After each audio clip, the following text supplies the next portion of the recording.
Hey guys, welcome back to Beyond the Box Score. I'm your host Hayat, and today we're breaking down 7 college basketball matchups on February 11th. We've got Colorado at Texas Tech, Butler vs Uconn, Iowa at Maryland, Alabama at Ole Miss, Florida at Georgia, Clemson vs Virginia Tech and USC at Ohio State.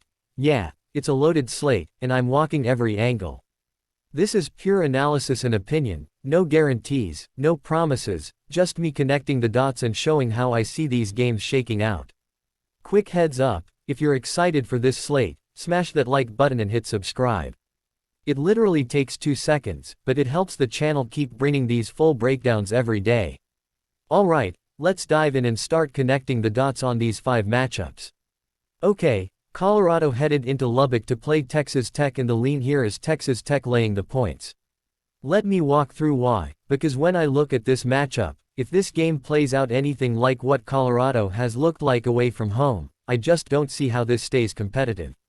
While I'm recording this, Texas Tech is laying 14.5, and honestly, as I'm thinking through it in real time, I think that line is low. I really do. I would personally set this closer to 17.5, and that gap matters to me. If Colorado were at home, sure, I'd at least pause, because their offensive numbers have actually been respectable this season. There's some competence there on that side of the ball, but the defense has let them down all year, and when you take that shaky defense on the road, it's been ugly, and I mean ugly. If this matchup plays out like their last few road games, you're talking about Colorado going to Baylor and losing by 19, going to Iowa State and losing by 30, going to West Virginia and losing by 11, and going to Cincinnati and losing by 9. Those games weren't coin flips, those weren't bad beats, those weren't last-minute collapses, those were games where Colorado just didn't belong in the environment. Now you're asking them to go into Lubbock, one of those spots where Texas Tech absolutely demolishes teams when the matchup lines up. And what connects for me is that this feels exactly like that Colorado at Iowa State game where Iowa State won by 30. Same type of vibe, same type of road profile, same type of defensive issues, and Texas Tech is just ruthless in these spots. Yeah, Texas Tech does have Arizona on deck, at Arizona, and the date mentioned is February 14th, whether that's Friday or Saturday, but Colorado also has BYU on deck, so it's not like one side is uniquely distracted here. If this game plays out like a normal Texas Tech home game against an overmatched road team with defensive problems, this can snowball fast, because Texas Tech doesn't just win these games, they run teams off the floor. I don't want to overthink this one, I don't want to get cute, the betting angle screams blowout spot, and everything in Colorado's road resume backs that up. Yeah, that's why the lean sticks at Texas Tech laying the points. Here is our next game, Butler vs Uconn. The lean here is Uconn on the road. Okay, let me walk through why this one keeps pulling me back to Uconn, because if this matchup plays out anything like the profile says it can, I just don't see Butler having the answers. Butler comes in 13-1 on the year, but then you hit the brakes a little when you see they're 4-9 in conference play, and that disconnect matters to me, especially when I'm trying to figure out who they've actually been tested against. They're coming off that 70-55 loss to Marquette, and that game matters in context because it highlights some of the same issues that pop up again here. Now flip it to Uconn, and yeah, they're coming off an 81-72 loss to St. John's, which dropped them to 22-2 this season and 12-1 in Big East Conference play, and that was their first conference loss. But when I zoom out, what connects for me is the fact that this Uconn team only has a 4-point loss to Arizona and the loss to St. John's on the ledger all season, and that's it. That's the entire resume of losses. If this matchup plays out like a classic bounce-back spot, this is exactly the type of team I want to be holding. And yeah, the road stuff hasn't been spotless. They blew out DePaul and Xavier to start conference play, then you had the 5-point overtime win over Providence, the 5-point win over Seton Hall, the 2-point win over Georgetown. Then they blew out Creighton on the road, and then they lost to St. John's. So you've seen good, bad, and ugly from Uconn on the road, but what keeps sticking with me is that they are still the superior team in the Big East. They already played Butler earlier this year and beat them 79-60, and that score honestly undersells how one-sided that game was. Butler led by 7 points early, sure, but that thing ballooned to as much as a 23-point lead early in the second half for Uconn, and it was never really competitive after that. Now zoom into the matchup stuff, because that's where it really tilts for me. Butler has the worst 2-point defense in the Big East. And on top of that, they've got the worst defense in Big East Conference play overall. That's a brutal combination when you're facing a Uconn team that's described as decent from 2-point range and absolutely deadly from 3-point range, with the best 3-point shooting percentage in the conference at just under 39%. If this matchup plays out like spacing meets broken coverage, I don't see how Butler keeps Uconn out of their spots. And then defensively, Uconn's defense has been legit, while Butler's defense has been the worst in Big East Conference play, and that gap matters. Add in the situational angle that Uconn is coming off a loss where St. John's controlled much of the second half. And I just keep seeing a ticked-off Uconn team that's going to take advantage of a winnable opportunity.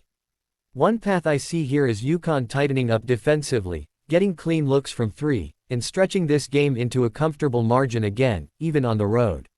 Yeah, Butler's at home, but I just don't think they have the horses to hang around if this game looks anything like the profiles suggest. And when I stack everything together, the record, the defensive mismatches, the shooting edge, the prior 79-60 result, the 23-point second-half lead in that game, and the bounce-back angle, yeah, that's why the lean sticks at Uconn on the road. Okay, here is our next game, Iowa at Maryland, and the lean here is Iowa minus 10.5. Let me walk through why, because the more I think through this game, the more it just lines up cleanly for me. This line opened at Iowa minus 10.5, the game is at Maryland on Wednesday, February 11th, and right away I hear people hesitate because it's a road favorite. But what connects for me is Iowa has been one of the most reliable teams away from home this season. They're 8-2 ATS away from home or at a neutral site, and that's not a small sample, that's a real trend. If this matchup plays out like Iowa's other road and neutral games, this number is very manageable. They already played Maryland earlier this season at Iowa, right around Christmas, actually corrected to early December, and Iowa absolutely crushed them, winning by 19. Now flip the venue, sure, but what has actually changed for Maryland since then? Because when I look at Maryland, this has been one of the biggest disappointments in the Big Ten this season. They're 2-10 in the Big Ten, they're 1-4 ATS. Their last 5 games, and offensively it's been a mess. They've averaged just 60 points per game over their last 4 games, that's it, and when you zoom out, they're 17th in offensive efficiency in the Big Ten, which is second to last, and they're also second to last in defensive efficiency in the Big Ten. So if this game plays out like Maryland's recent form, you're asking them to score enough to keep pace while also defending an Iowa team that already beat them by 19 once. There's also the injury angle here, with Maryland dealing with an injury or two that were important to them, and when a team already struggling on both ends loses important pieces, that just compounds the problem. Iowa, on the other hand, has shown over and over again they don't shrink in these spots, and I don't see anything in Maryland's profile that suggests a turnaround is coming right now. What connects for me is the consistency. Iowa has been good away from home, Maryland has been bad in the Big Ten, bad ATS, bad offensively, bad defensively, and already lost this exact matchup by 19. I don't need perfection here, I just need Iowa to be Iowa. This is my free play selection, and yeah, that's why the lean sticks at Iowa minus 10.5. Next game we have, Alabama headed into Oxford, Mississippi to play Ole Miss, and the lean here is Alabama minus 7.5, but I don't want to touch this one. Let me walk through why this game keeps twisting my brain. Because if this matchup plays out cleanly, Alabama absolutely has the profile to cover this number, but there are enough landmines here that I can't get myself to the window. While I'm recording this, Alabama is laying 7.5 on the road. And the first thing that jumps out is the history, because the last time these teams played was last season at Alabama, and Ole Miss was catching +1-2 in that spot and still went into Alabama and won that game by 10. That's not noise, that happened, and it matters when you're thinking through how these teams line up mentally. Now, these teams haven't played yet this season, so there's no immediate rematch data, but what connects for me is how different both teams look right now. Ole Miss is in brutal form, they've lost 5 straight games, and offensively it's been ugly, like really ugly, because they haven't scored over 70 points since January 14th. If this matchup plays out like Ole Miss's last few games, where they just can't generate offense, it's hard to see how they keep pace with a team like Alabama, because Alabama is still a high-powered offense even when they're not covering numbers. But then you flip it to the Alabama side, and this is where the hesitation kicks in. Alabama is 10-13 ATS this season, which tells you right away that backing them blindly has not been profitable, and situationally this is gross. They're coming off a big win over Auburn. That game was played on Saturday. It's a rivalry game, emotions high, crowd juice, all of it, and now you're asking them to go on the road into Oxford in what clearly profiles as a letdown spot. If this matchup plays out like a classic post-rivalry flat performance, Alabama could easily win this game and still not cover 7.5. One path I see here is Alabama jumping out early because Ole Miss just doesn't have the offense right now, but another path I see is Alabama doing enough to win. Ole Miss hanging around because of pace, environment, and familiarity, and this thing landing in that gross 5-7 range. What connects for me is that both sides feel uncomfortable. Ole Miss is struggling offensively and has lost 5 straight. Alabama struggles to cover spreads and is in a letdown spot, and when I'm staring at Alabama minus 7.5 in that context, I can't force it. I lean Alabama minus 7.5 because I think they have more ways to run away with the game than Ole Miss has to keep up, but I don't want to touch this one. Yeah, that's why the lean sticks at Alabama minus 7.5, but it's a pass for me. Quick pause here. If you've got an even one lean you agree with so far, smash the like button. It lets me know these full slate breakdowns are actually helping, and if you want to support the channel, hitting like and subscribe takes 2 seconds but genuinely helps this channel grow. Alright, let's get back into it. Our next game is Florida headed into Athens, Georgia to play the Georgia Bulldogs, the world's largest cocktail party on the basketball court, and the lean here is Florida laying the points. Let me walk through why, because if this matchup plays out anything like Florida's recent road form, this number might not even be close. While I'm recording this, Florida is laying 7.5, and normally I'd at least pause with a road favorite in conference play. But Florida is on an absolute roll right now, and nothing in the data is telling me to step in front of them. These teams played back on January 6th, right at the beginning of conference play, and Florida beat Georgia 92-77, winning by 15. And yeah, you can frame this as a Georgia revenge spot, hard to beat a team twice in a year, all that stuff, but if this matchup plays out like Florida has played basically everyone lately, I don't care about revenge narratives. When I look at Florida's last 4 road games, it's ridiculous. They went to Texas A&M and won by 19, they went to South Carolina and at first I thought it was by 37, then corrected to 47, a 47-point road win, they went to Vanderbilt and won by 4, and then they went to Oklahoma and won by 17. They're not just winning on the road, they're blowing teams out on the road, and that's the part that keeps pulling me back in. Georgia is a solid team, a mid-level SEC team, and they've been a nice home team this season. I'm not saying they're bad, but Florida is not just a cream of the crop SEC team right now, they might be the cream of the crop in the entire country. Yeah, they have 6 losses on the season, and yeah, they've struggled at times, but this team is putting it together. And they've covered 8 of their last 10 games, and that's not just luck, that's winning by margin. If this matchup plays out like Florida's recent form, where they dictate pace and separate late, a 7.5-point spread doesn't scare me at all. One path I see here is Georgia hanging around early because of the environment, but Florida's depth and scoring eventually opening this up into another double-digit win. I'm not fading Florida right now, I'm not stepping in front of this train, and yeah, that's why the lean sticks at Florida laying the points. Next we have Clemson versus Virginia Tech, the lean here is Virginia Tech plus the points. Alright, this one is messy in a good way, and if this matchup plays out the way I think it can, I keep landing on the dog. Clemson comes in 20-4 on the year, 10-1 in conference play, ACC best 10-1, and they're feeling good after beating Cal 77-55 in their last matchup.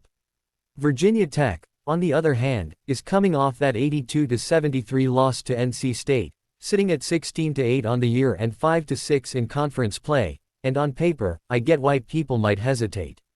They've lost to Louisville, They've lost to Duke, they've lost to NC State, and there's a clear trend where they've had issues stepping up in class. But if this matchup plays out like some of Virginia Tech's better road efforts, this number feels live. They lost at SMU by 1, they lost at Wake Forest by 3, they won at Syracuse, and they've been able to hold their own in spots where people didn't expect them to. Against the spread, they're 6-0 in conference play, and even in that NC State game, depending on where you got the line, a lot of folks got the cover because Virginia Tech snuck in the back door.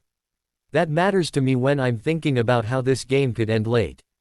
Now Clemson is favored at home, and sure, last time we saw them at home they shut down Pitt and won 63-52. They also beat Miami by double digits at home. But then I start peeling back those wins. Miami feels overinflated to me. They blew out Boston College, congrats, they beat SMU by 4, they beat Pitt by 11, but that Pitt game was more about defense than offensive dominance. One path I see here is Clemson controlling stretches but not fully separating. Clemson has played close home games, closer than you'd think for a team with this record, and that opens the door. What really connects for me is Virginia Tech's profile as an underdog. They're great on the road in that role, they've shown they can hang, and when I'm backing an underdog, I always want free throws. Virginia Tech is second in free throw rate in ACC play, just outside the top 5, and they're shooting above 75% from the free throw line. If this game turns into a late possession grind, that's exactly the kind of team I want catching points. There's also the late season angle here. ESPN has Virginia Tech listed as one of the first 4 out, and this is the type of spot where teams like that start showing up, start battling, because a win or even a strong performance can change perception. I think Clemson probably wins this game, but I don't think they run away from it. If this matchup plays out with Virginia Tech hanging around, hitting free throws, and keeping it within striking distance, the points matter a lot. That's why, after walking through the records, the recent results, the 6-0 against the spread run in conference play, the road competitiveness, and the free throw edge, yeah, the lean stays exactly where it started, Virginia Tech plus the points. Let's move to last game of this video, USC at Ohio State, and the lean here is USC plus the points. Let me walk through why, because this is one of those spots where the market and the on-court reality might be a step out of sync. According to KenPom, Ohio State is a 5-point favorite at home, and normally that would signal respect for the Buckeyes. But if this matchup plays out like the trends suggest, USC is very live here. USC is 5-0 in their last 5 games as an underdog, and that's the starting point, but the real story is personnel. Elijah Arenas, a 5-star recruit and the son of Gilbert Arenas, didn't play the first 20 games or so this season. He joined the team about 3 weeks ago, struggled at first, and then over the last 2 games he has absolutely lit it up, single-handedly. Carrying this USC team. If this matchup plays out with Arenas continuing that form, USC's ceiling is way higher than the market is pricing. On top of that, USC moved Cam Woods into the starting lineup a few games ago. And the Trojans look like a completely different team right now, vastly underrated, playing better than people realize, with way more upside when Arenas is on the floor. Now flip it to Ohio State, and it's rough. Ohio State is 2-6 ATS in their last 8 games at home. They're 1-7 straight up this season against KenPom top 50 teams, and USC falls into that KenPom top 50 category. What really connects for me is the split. Ohio State is 14-1 straight up when they get outside the top 50, but when they're asked to go up in class, they struggle, and that's exactly what this is. If this matchup plays out like Ohio State's other games against real competition, they're going to have a hard time separating. One path I see is USC hanging around all game because of Arenas' shot making and Ohio State's inconsistency. Another path is USC outright winning this thing. I'm taking USC plus the points, and yeah, that's why the lean sticks at USC plus the points. Alright, that wraps it up for all 5 college basketball matchups on February 11th. As always, this was analysis and opinion only, nothing guaranteed, nothing promised. Just me working through how these games could play out if the situations line up the way they look on paper. I'm curious how you're seeing these spots. So drop a Z in the comments and let me know which matchup stood out to you, or if you're on the opposite side of one of these. I read every comment. More breakdowns coming soon, same raw format, same deep dives, same real conversation. Appreciate you guys for being here.